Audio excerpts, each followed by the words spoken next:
श्री स्वामी समर्थ. उद्या 11 जून कमला एकादशी आणि अधिक मास. सकाळीच घरात आणा या झाडाचे एक पान. शत्रू लोटांगण घालेल. पतीची मुलांची जोरदार प्रगती होईल. नमस्कार सख्यांनो आणि माझ्या भावांनो, तुमच्या सगळ्यांचे आपल्या चॅनलवर मनापासून स्वागत आहे. उद्याचा दिवस, हो उद्या म्हणजेच 11 जून, हा काही साधासुद्धा दिवस नाही. उद्या आहे अत्यंत दुर्मिळ आणि चमत्कारिक अशी कमला एकादशी. आणि त्यातही सर्वात मोठी गोष्ट म्हणजे अधिक मास सुरू आहे. सख्यांनो, अधिक मासात येणारी कमला एकादशी हा असा योग आहे जो वर्षानुवर्षे येत नाही. उद्याच्या या पवित्र दिवशी ब्रह्मांडातून काही अशा शक्ती जागृत असतात ज्या आपल्या आयुष्यातील गरिबी, दुःख आणि सगळ्यात महत्त्वाचं म्हणजे आपल्या शत्रूंचा कायमचा नाश करू शकतात. पण थांबा, आजचा हा व्हिडिओ मी फक्त एकादशीची माहिती देण्यासाठी बनवलेला नाही. आज मी तुम्हाला एका अशा अद्भुत रहस्याबद्दल सांगणार आहे ज्याची माहिती आजपर्यंत तुम्हाला अगदी कोणीही दिली नसेल. उद्या सकाळी उठल्या तुम्हाला तुमच्या घरात एक विशिष्ट झाडाचं फक्त एक पान आणून ठेवायचं आहे. फक्त एक पान. आणि चमत्कार बघा. जो शत्रू तुम्हाला त्रास देत होता, ज्याने तुमचं जगणं कठीण केलं होतं, तो शत्रू स्वतः तुमच्या दारात येऊन लोटांगण घालेल, तुमचे पाय धरेल.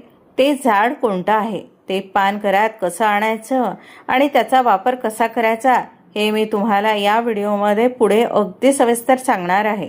एकही सेकंद स्किप करू नका, कारण जर एक छोटीशी चूक झाली तर हा उपाय उलटून तुमच्यावरच येऊ शकतो. त्यामुळे व्हिडिओ शेवटपर्यंत नक्की बघा. पुढे जाण्यापूर्वी कमेंट बॉक्समध्ये लगेच टाईप करा, श्री स्वामी समर्थ, ओम नमः शिवाय आणि ओम नमो भगवते वासुदेवाय. तुमची एक कमेंट तुमच्या आयुष्यात सकारात्मकता आणू शकते. आणि हो, आपल्या चॅनलला नक्की लाईक करा, शेअर करा आणि सबस्क्राईब करायला अजिबात विसरू नका. माझ्या प्रिय बहिणींनो, आपण अनेकदा विचार करतो की आपल्या आयुष्यात अचानक अडचणी का येतात, चांगलं चाललेलं काम अचानक का बिघडतं, घरात पैशाची चणचण का भासते, किंवा अचानक लोक आपले शत्रू का बनतात. शास्त्रात असं म्हटलं आहे की जेव्हा अधिक मास येतो तेव्हा भगवान विष्णू आणि माता लक्ष्मी पृथ्वीवर अत्यंत सक्रिय असतात. आणि कमला एकादशीच्या दिवशी तर माता लक्ष्मी स्वतः पृथ्वीवर भ्रमण करत असते. पण आपल्याला तिची कृपा कशी मिळवायची हे माहीत नसतं. आता तुम्ही विचार करत असाल की ताई, असं कोणतं झाड आहे ज्याच्या एका पानाने शत्रू लोटांगण घालेल? घाई करू नका, मी तुम्हाला त्या झाडाचं नाव नक्की सांगणार आहे. पण त्याआधी हे समजून घ्या की शत्रू फक्त बाहेरचेच असतो असं नाही. कधीकधी आपल्याच घरातील नकारात्मक ऊर्जा, किंवा शेजाऱ्यांची लागलेली वाईट नजर, किंवा व्यवसायात तुमचे पाय खेचणारे लोक, हे सगळे तुमचे शत्रू आहेत. जोपर्यंत तुम्ही या शत्रूंचा आणि या नकारात्मक ऊर्जेचा बंदोबस्त करत नाही, तोपर्यंत तुमच्या घरात पैसा टिकणार नाही. हे पूर्णपणे शास्त्रोक्त आहे, कोणतीही अंधश्रद्धा नाही. या पवित्र दिवशी विश्वातील सात्विक शक्ती अत्यंत प्रभावी असतात. माता लक्ष्मीची विशेष कृपा पृथ्वीवर बरसते. अशा वेळी जर आपण निसर्गातील दिव्य वनस्पतींच्या माध्यमातून काही शास्त्रोक्त उपाय केले तर घरातील सर्व वास्तुदोष आणि वाईट नजर एका क्षणात दूर होऊ शकते. निसर्गाने आपल्याला अशा अनेक औषधी आणि आध्यात्मिक वनस्पती दिल्या आहेत ज्यांच्यामध्ये नकारात्मकता शोषून घेण्याची अद्भुत क्षमता असते. जुन्या काळात आपले पूर्वज आणि ऋषीमुनी याच पद्धतीचा वापर करून घरातील सुख शांती टिकून ठेवायचे. उद्या सकाळी केला जाणारा हा पानाचा उपाय देखील याच प्राचीन परंपरेचा आणि शास्त्राचा एक भाग आहे. हा उपाय केल्याने केवळ बाहेरचे शत्रू किंवा जळणारे लोक शांत होत नाही, तर मनातील वाईट विचार नष्ट होतात आणि घरात सकारात्मकतेचा संचार होतो. म्हणूनच जर तुम्हालाही असं वाटत असेल की तुमच्या कष्टाला यश येत नाही किंवा घरात विनाकारण अडथळे येत आहे तर उद्याचा हा मुहूर्त अजिबात सोडू नका. चला तर मग आता अजिबात वेळ न घालवता जाणून घेऊया उद्या सकाळी आपल्याला कोणत्या झाडाचं पान आणायचं आहे आणि तो विधी नेमका कसा करायचा आहे. सख्यांनो, उद्या आहे कमला एकादशी आणि हा विष्णूचा अत्यंत प्रिय असा अधिक मास सुरू आहे. शास्त्रात सांगितलं आहे की या काळात भगवान विष्णूंचे पृथ्वीवरील जे सर्वात मोठे रूप आहे म्हणजेच पिंपळाचे झाड किंवा माता लक्ष्मीचे स्वरूप असणारे तुळशीचं झाड, या वनस्पतींमध्ये ब्रह्मांडातील सर्वात मोठी सात्विक ऊर्जा एकवटलेली असते. स्वतः भगवान विष्णूंनी गीतेमध्ये म्हटलं आहे की वृक्षांमध्ये मी पिंपळ आहे. त्यामुळे उद्याच्या या महासंयोगावर पिंपळाच्या किंवा तुळशीच्या झाडाचा हा उपाय तुमच्या आयुष्यातले सगळे अडथळे, दारिद्र्य आणि शत्रू नष्ट करू शकतो. अनेकदा आपण पाहतो की घरातील माणसं खूप कष्ट करतात, दिवस रात्र मेहनत करतात, पण तरीही पदरात म्हणावं तसं यश पडत नाही. उलट घरामध्ये पैशाची चणचण वाढते, आजारपण येतात आणि विनाकारण कटकटी सुरू होतात. अशा वेळी समजून जावं की आपल्या प्रगतीला कुठेतरी नजर लागली आहे किंवा घरात नकारात्मक ऊर्जेचा प्रवेश केला आहे. ग्रंथानुसार अधिक मासात येणारी जी कमला एकादशी असते ती या सगळ्या अडचणींवर मात करण्यासाठी एक सुवर्ण संधी असते. या पवित्र दिवशी विश्वातील सात्विक शक्ती अत्यंत प्रभावी असतात. माता लक्ष्मीची विशेष कृपा पृथ्वीवर बरसते. अशा वेळी जर आपण विष्णू रूपात असणाऱ्या त्या दिव्य वनस्पतीच्या माध्यमातून काही शास्त्रोक्त उपाय केले तर घरातील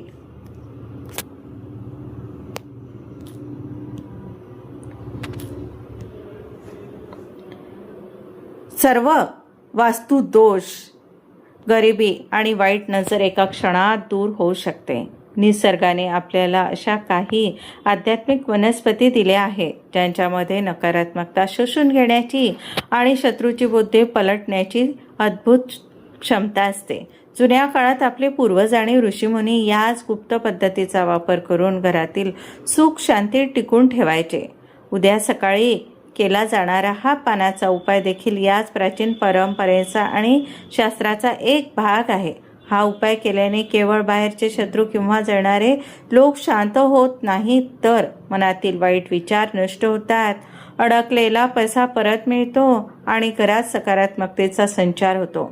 म्हणूनच जर तुम्हालाही असं वाटत असेल की तुमच्या कष्टाला यश येत नाही किंवा घरात विनाकारण अडथळे येत आहे तर उद्याचा हा मुहूर्त अजिबात सोडू नका.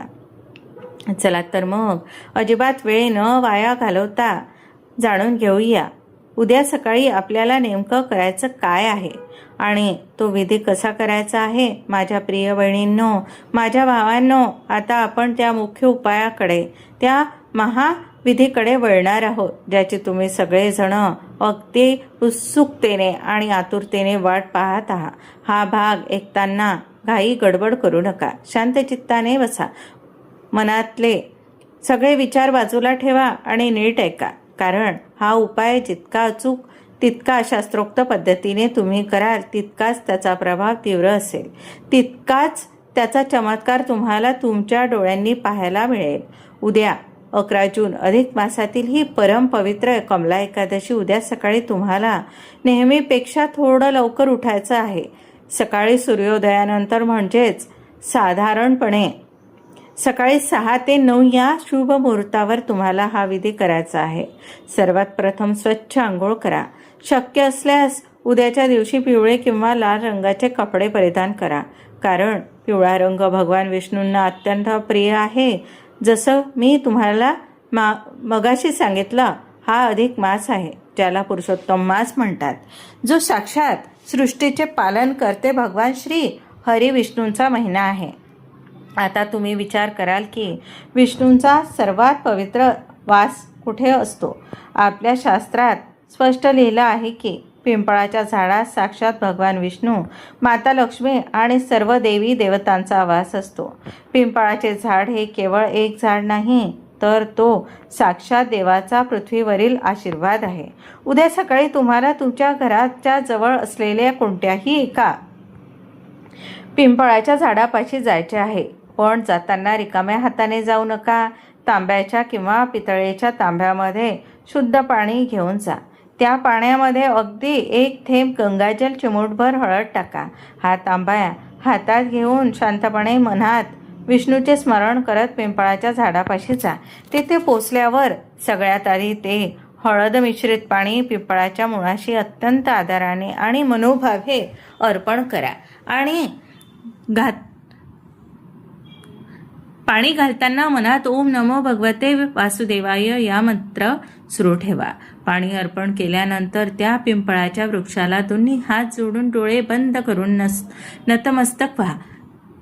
तुमचं मस्तक त्या वृक्षाच्या मुळाशी ठेवावा आणि अत्यंत नम्रपणे एका लेकरासारखी देवाला प्रार्थना करा. हे वृक्षराज, हे विष्णू स्वरूप देवा, आज अधिक मासातील ही परम पवित्र आणि दुर्मिळ अशी कमला एकादशी आहे.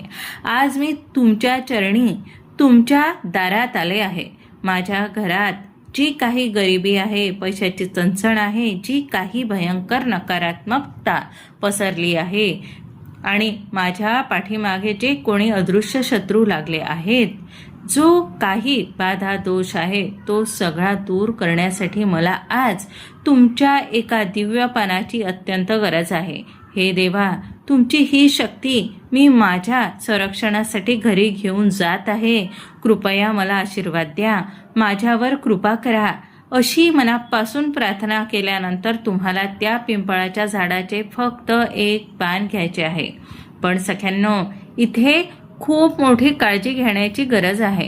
ते पान कसं असावं? ते पान कुठेही फाटलेलं नसावं, त्याला कुठेही कीड लागलेली नसावी, त्यावर कोणतेही काळे डाग नसावे. ते अगदी स्वच्छ, सुंदर, टवटवीत आणि ताजे पान असावे. कारण आपण जे साक्षात भगवान विष्णूंचे प्रतीक म्हणून घरी नेणार आहोत. जर तुम्हाला वाटत असेल की हे झाडाचे जिवंत पान तोडणे योग्य नाही किंवा झाड खूप मोठे आहे, जिथे हात पोहोचणे शक्य नाही, तर अजिबात काळजी करू नका. पिंपळाच्या झाडाखाली नुकतेच गळून पडलेले जे अगदी स्वच्छ आणि ताजे असेल असे पान तुम्ही उचलले तरी चालेल. देव भावना पाहतो, त्यामुळे तो पान तेवढंच प्रभावी ठरेल. आता हे पान हातात घेतल्यानंतर ते तुमच्या पदराखाली किंवा रुमालात व्यवस्थित झाकून घ्या आणि तिथून थेट तुमच्या घराच्या दिशेने निघून जा. लक्षात ठेवा, हा विधीचा सर्वात मोठा नियम आहे. घर गाठेपर्यंत तुम्हाला कोणाशीही बोलायचे नाही. वाटेत तुमची मैत्रीण भेटो, शेजारी भेटो किंवा कोणीही ओळखीचे भेटो, फक्त हात जोडा किंवा मान हलवा, पण तोंडाने एक शब्दही बोलू नका. आणि सर्वात महत्त्वाचं म्हणजे चालताना चुकूनही मागे वळून पाहणे चुकीचे आहे. पाहू नका. संपूर्ण लक्ष फक्त तुमच्या घरावर आणि मनात विष्णूंचे मंत्रावर असले पाहिजे. जेव्हा तुम्ही हे पान घेऊन थेट तुमच्या घरात प्रवेश कराल, तेव्हा समजून जा की तुम्ही तुमच्या घरात साक्षात भगवान विष्णू आणि माता लक्ष्मीच्या दिव्य शक्तीला घेऊन आला आहात. आता या पानासोबत घरात आल्यावर कोणता महाविधी करायचा आहे, ज्याने शत्रू स्वतःहून लोटांगण घाले, ते आपण पुढे पाहूया. आता घरी आल्यानंतर काय करायचे? हा विधी तुमच्या घरातल्या देवघरासमोर किंवा एका शांत जागी बसून करायचा आहे. ते पिंपळाचे पान आधी स्वच्छ पाण्याने आणि नंतर गंगाजलाने धुवून घ्या. त्यावर एक स्वच्छ कापडाने ते कोरडे करा. आता थोडे लाल चंदन किंवा कुंकू घ्या. त्यामध्ये थोडे 2 थेंब गंगाजल किंवा शुद्ध पाणी टाका. तुमच्या उजव्या हाताच्या अनामिका बोटाने त्या पिंपळाच्या पानाच्या मधोमध तुमच्या त्या शत्रूचे नाव लिहा, जो तुम्हाला त्रास देत आहे किंवा ज्याच्यामुळे तुमच्या कामात अडथळे येत आहे. जर तुम्हाला विशिष्ट शत्रू माहीत नसेल तर ते फक्त शत्रू म्हणून लिहा. शत्रुबाधा आणि नकारात्मकता असे लिहा. आता त्या पानाच्या वरच्या बाजूला श्री लिहा आणि खालच्या बाजूला ओम नमो भगवते वासुदेवाय. हे पान भगवान विष्णू आणि माता लक्ष्मीच्या मूर्तीसमोर किंवा फोटोसमोर एका पिवळ्या पितळेच्या किंवा चांदीच्या ताटात ठेवा. त्या पानाच्या समोर गाईच्या तुपाचा एक दिवा लावा आणि एक सुगंधी अगरबत्ती पेटवा. आता तिथेच आसनावर बसा आणि डोळे बंद करून तुमच्या मनातील सर्व अडचणी दूर व्हाव्या अशी विष्णूला प्रार्थना करा. त्यानंतर ओम नमो भगवते वासुदेवाय किंवा ओम लक्ष्मीपते नमः या मंत्राचा किमान 108 वेळा जप करा. शांतपणे जप करा. सगळ्यांना जेव्हा तुम्ही हा जप करता तेव्हा अधिक मासाच्या कमला एकादशीच्या प्रभावाने त्या पिंपळाच्या पानात ब्रह्मांडातील सकारात्मक ऊर्जा एकावटली जाते. तुम्ही जिथे जे नाव लिहिले आहे त्या व्यक्तीच्या आणि त्या शक्तीचा वाईट बुद्धी एका क्षणात नष्ट व्हायला सुरुवात होते. जो शत्रू कालपर्यंत तुमच्या विनाशाचा विचार करत होता तो स्वतःहून त्याची चूक ओळखून शांत होतो, तुमच्या वाटेतून कायमचा बाजूला होतो आणि तुमच्या समोर नतमस्तक होतो. या पानाचा नंतर काय वापर करायचा हा उपाय इथेच संपत नाही. पूजा झाल्यानंतर ते पान दिवसभर किंवा किमान संध्याकाळपर्यंत देव्हाऱ्यातच राहू द्या. संध्याकाळी म्हणजेच प्रदोष काळात ते पान देव्हाऱ्यातून अत्यंत आदराने उचलून ते पान घेऊन तुमच्या घराच्या मुख्य दरवाजापाशी जा. तुमच्या घराच्या डाव्या बाजूला बाहेर जाताना डावा बाजूला माती असेल तर तिथे ते पान दाबून टाका. जर माती नसेल तर ते पान एखाद्या वाहत्या पाण्यात विसर्जित करा किंवा कोणत्याही विष्णू मंदिरात नेऊन देवाच्या चरणाजवळ ठेवून द्या. लक्षात ठेवा, हे पान चुकूनही कचऱ्यात किंवा पाय पडेल अशा ठिकाणी टाकायचे नाही, कारण ते आता अत्यंत पवित्र आणि ऊर्जेने भरलेले असते. हा विधी करताना काही गोष्टींची अत्यंत कडक काळजी घेणे गरजेचे आहे, जेणेकरून तुम्हाला याचा पूर्ण लाभ मिळेल. हा उपाय करताना मनात कोणाचाही जीव घेण्याचा किंवा कोणाचेही अतोनात वाईट करायचा सूडभाव असू नये. हा उपाय स्वतःच्या संरक्षणासाठी आणि घराच्या प्रगतीसाठी असावा. संपूर्ण दिवसभर घरात सात्विकता वातावरण ठेवावे. वादविवाद, खोटे बोलणे किंवा निंदा करणे टाळावे. तर सगळ्यांनो, उद्या 11 जूनचा हा सुवर्णयोग अजिबात हातचा जाऊ देऊ नका. अधिक मासातील ही कमला एकादशी तुमच्या आयुष्याला एक नवीन आणि सकारात्मक कलाटणी देणारी ठरेल. आता लक्षात ठेवा, यात तीळ मात्र शंका नाही. पूर्ण श्रद्धेने आणि विश्वासाने हा उपाय करा, कारण श्रद्धा असेल तिथेच देव असतो. मला पूर्ण खात्री आहे की आजचा हा व्हिडिओ तुम्हाला अत्यंत आवडला असेल आणि तुमच्या फायद्याचा ठरला असेल. जाता जाता पुन्हा एकदा आठवण करून देते, जर तुम्हाला हा व्हिडिओ आवडला असेल तर या व्हिडिओला लगेच एक लाईक करा. तुमच्या नातेवाईकांसोबत, मित्रमैत्रिणींसोबत हा व्हिडिओ नक्की शेअर करा, जेणेकरून त्यांनाही या दुर्मिळ योगाचा फायदा घेता येईल. आणि अशाच अत्यंत प्रभावी आणि शास्त्रीय माहितीसाठी आपल्या चॅनलला सबस्क्राईब करायला अजिबात विसरू नका. कमेंट बॉक्समध्ये श्री स्वामी समर्थ, ओम नमः शिवाय आणि ओम नमो भगवते वासुदेवाय लिहायला विसरू नका. देवाचा आशीर्वाद सदैव तुमच्या पाठीशी राहो हीच प्रार्थना. धन्यवाद. भेटूया पुढच्या व्हिडिओमध्ये. तोपर्यंत स्वतःची काळजी घ्या. श्री स्वामी समर्थ.